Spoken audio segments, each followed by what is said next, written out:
জোট কতটা জটিল হচ্ছে মমতা বন্দ্যোপাধ্যায়ের গত 22 তারিখের বক্তব্যে পরিষ্কার। কারণ মমতা বন্দ্যোপাধ্যায় বলছেন জোটে তাদেরকে সম্মান দেওয়া হচ্ছে না। এটা কিন্তু মমতা বন্দ্যোপাধ্যায় বলছেন। আগামী দিনে নির্বাচন হলে হয়তো দ্বিতীয় শক্তি হিসেবে তৃণমূল কংগ্রেসই উঠে আসবে, অথচ সেই দলকেই সম্মান জানানো হচ্ছে না বলে মমতা বন্দ্যোপাধ্যায়ের অভিযোগ। কেন, কিভাবে মমতা বন্দ্যোপাধ্যায়ের দল তৃণমূল কংগ্রেস অসম্মানিত হচ্ছে জোটের শরিকদের দ্বারা, সেইটা নিয়ে কিন্তু করব আজকের পর্যালোচনা, আজকের এক্স ফ্যাক্টর।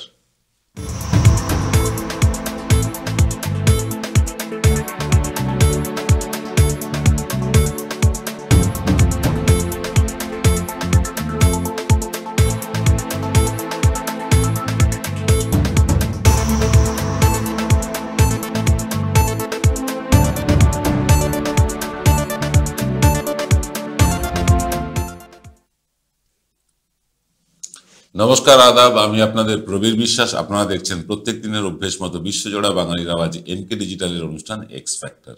আজকের এক্স ফ্যাক্টর মমতা বন্দ্যোপাধ্যায় বলছেন যে তাকে বা তার দলকে জোটের লোকজন বেশি সম্মান দিচ্ছেন না, গুরুত্ব দিচ্ছেন না।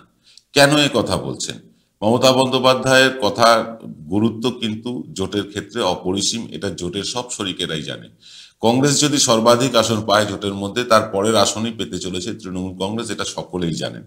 এটা নিয়ে কোনো আলাদা সমীক্ষা করার ব্যাপার নেই।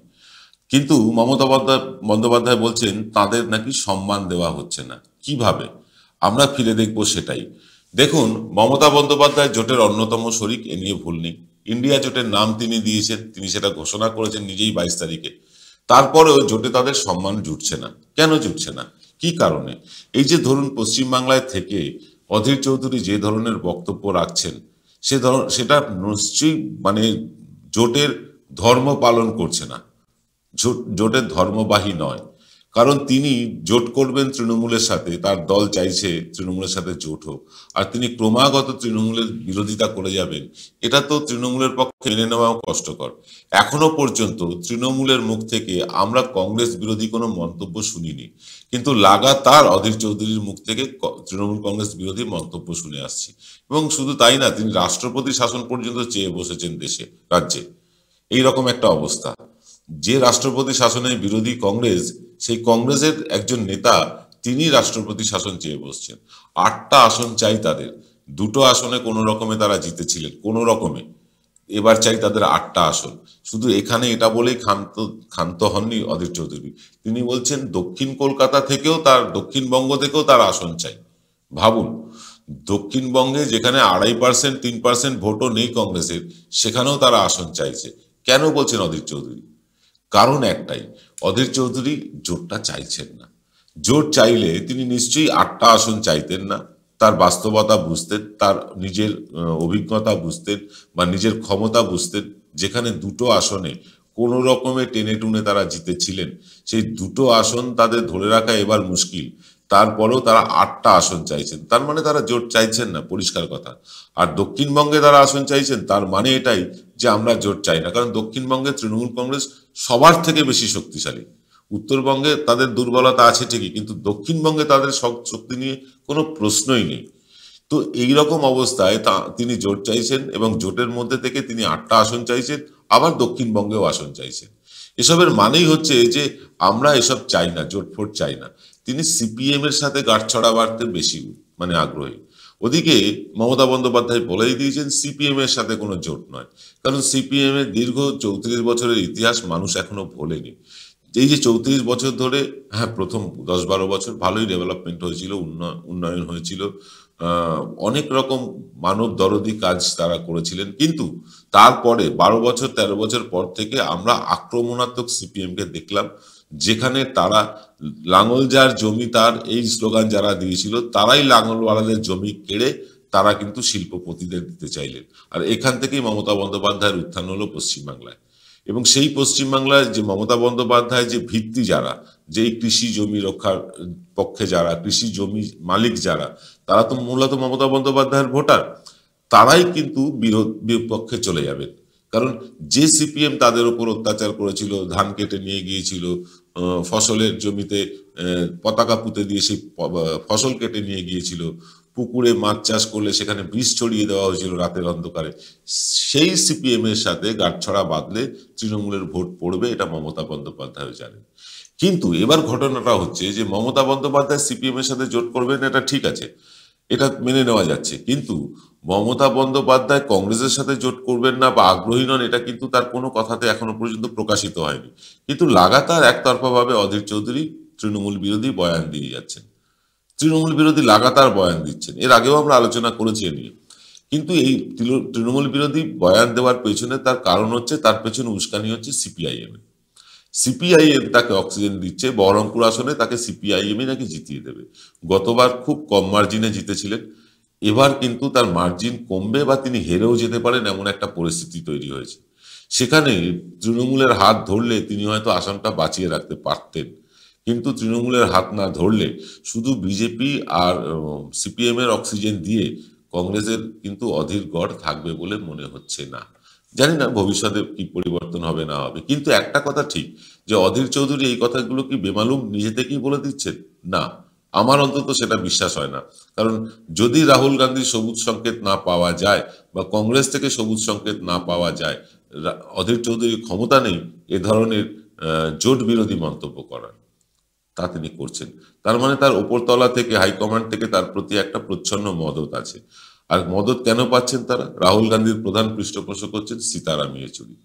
সীতারাম ইয়েচুরি, যাদের এ রাজ্যে কোনো ভূমিকাই নেই, যাদের এ রাজ্যে কোনো সংগঠন নেই, যাদের এ রাজ্যে কোনো ভোট নেই, বিধানসভা লোকসভা একটাও আসন নেই, তিনি হচ্ছেন রাহুল গান্ধীর প্রধান পরামর্শদাতা। আর এইখান থেকেই রাহুল গান্ধীর এই পরামর্শদাতার ভূমিকার ফলে রাহুল গান্ধী কিন্তু তার কথাতেই চলছেন, এবং সেটা তৃণমূল নেত্রীর কথাবার্তাতেই স্পষ্ট হয়ে গিয়েছে। তৃণমূল নেত্রী ছাড়ে ঠোরে বুঝিয়ে দিয়েছেন যে এখন সিপিআইএম হচ্ছে কংগ্রেসের মূল পরামর্শদাতা। আর এইখান থেকেই কিন্তু সিপিএম এরও ভোট ধস নেমেছিল, কংগ্রেসেরও নেমেছিল। সিপিএমও বিধানসভায় শূন্য, কংগ্রেসও শূন্য, শুধুমাত্র এই একটা সুবিধাবাদী জোট করার জন্য।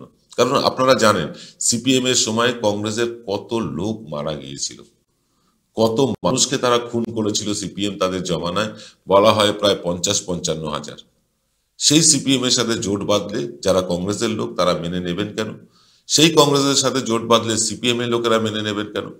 আর এখান থেকেই তাদের ধস শুরু হয়েছিল পশ্চিমবঙ্গ বিধানসভা থেকে। এই ধস আরো তীব্রতর হতে চলেছে আগামী নির্বাচনে, লোকসভা নির্বাচনে। যদি কংগ্রেস তৃণমূলের সাথে জোট না করে তাহলে কংগ্রেসকে বিরাট বড় মাসুল দিতে হবে, হবেই। কিন্তু তৃণমূলের কোনো ক্ষতি নেই। তৃণমূল যদি কংগ্রেসের সাথে জোট নাও করে, তাও মোটামুটি এখন পর্যন্ত যা দেখা যাচ্ছে, সি ভোটার বলছে তৃণমূল কংগ্রেস প্রায় 45% ভোট পাবে। আমাদের ধারণা তৃণমূল কংগ্রেস প্রায় 48% ভোট পেতে চলেছে সারা পশ্চিমবাংলায়। এবং তৃণমূল কংগ্রেসের এই ভোট ব্যাংকে ধস নামানোর ক্ষমতা এখনো সিপিআইএম কংগ্রেসের তো ছেড়েই দিন, বিজেপিরও নেই। কারণ বিজেপি ক্রমশ ক্ষয়িষ্ণু হচ্ছে, বিজেপি থেকে মোহভঙ্গ হয়ে কিছু লোক বামপন্থায় ফিরে যাচ্ছেন, কিছু লোক ঘরে বসে যাচ্ছেন, এটা বাস্তব। আমরা আসবো এইসব আলোচনায়, তবে ছোট্ট একটা বিরতির পর। সেরাই যখন হাতের কাছে, অন্যটা কেনই বা কিনি।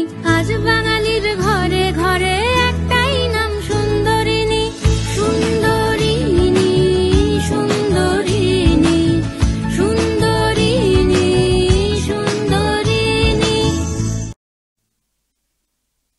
ফিরে এলাম বিরতির পর। আমরা আর জোট আলোচনা করছিলাম, জোট নিয়ে আলোচনা করছিলাম।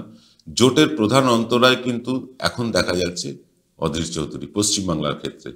আর এটা নিজের পায়ে নিজেই কুড়ুল মারতে চলেছেন অধীর চৌধুরীরা।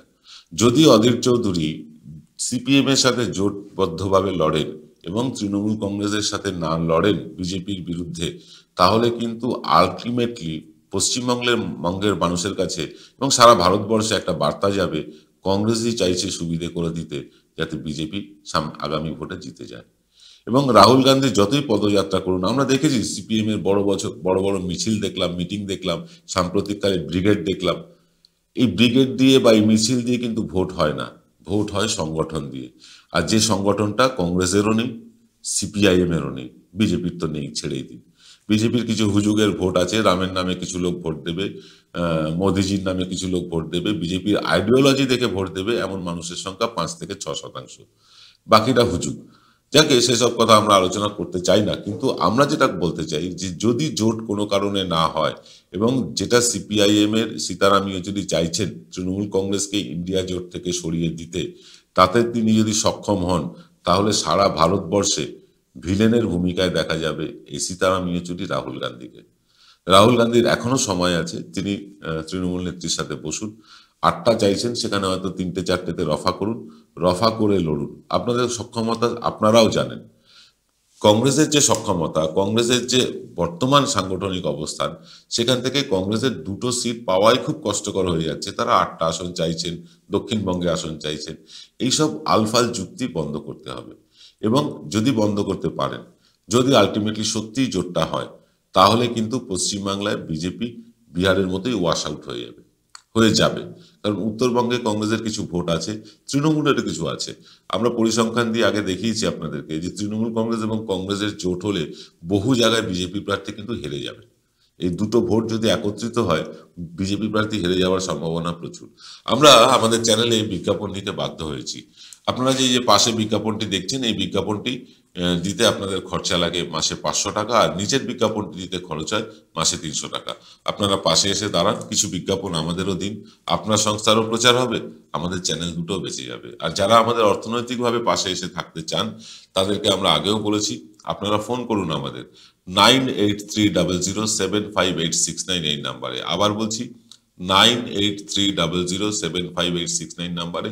আমরা বলে দেবো কোন পথে কিভাবে আপনারা বিজ্ঞাপন দিতে পারবেন অথবা আমাদের পাশে আর্থিকভাবে দাঁড়াতে পারবেন। চ্যানেলগুলো আমরা চালাতে চাই, খুব অসুবিধার মধ্যে আছি আমরা, আপনারা জানেন।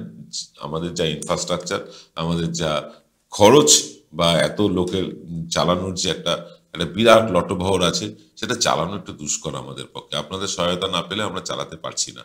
আপনারা প্লিজ আমাদের পাশে এসে দাঁড়ান, 9830075869 এই নাম্বারে কল করুন।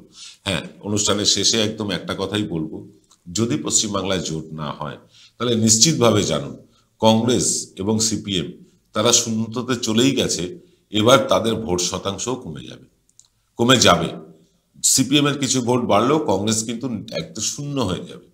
তারা বহরমপুর আসনটাও জিতবেন কিনা এই নিয়ে কিন্তু প্রশ্নচিহ্ন উঠে গিয়েছে, এবং মমতা বন্দ্যোপাধ্যায় কিন্তু জোট হবে না ধরে নিয়েই বহরমপুর নিয়ে বিশেষভাবে এগোচ্ছেন। এটা অধীর চৌধুরীর মনে রাখা উচিত, রাহুল গান্ধীরও মনে রাখা উচিত যে পশ্চিমবাংলায় তারা ক্ষয়িষ্ণু শক্তি, 2.5-3% ভোট তাদের, আর যাদের 48-49% ভোট, তাদের সাথে এইভাবে সম্মুখ সমরে গেলে ক্ষতিটা আলটিমেটলি তাদেরই। যত তাড়াতাড়ি এটা তারা বুঝবেন এটাই ভালো। আর সারা দেশের পক্ষে রাহুল গান্ধীকে 300 আসন ছাড়তে চাইছেন মমতা বন্দ্যোপাধ্যায়। এই যে 500-550 আসন আছে, তার মধ্যে 300 আসনই তারা রাহুল গান্ধী কংগ্রেসকে ছেড়ে দিতে চাইছেন, আর বাকি 200-250 আসনে লড়তে চান বিরোধীরা।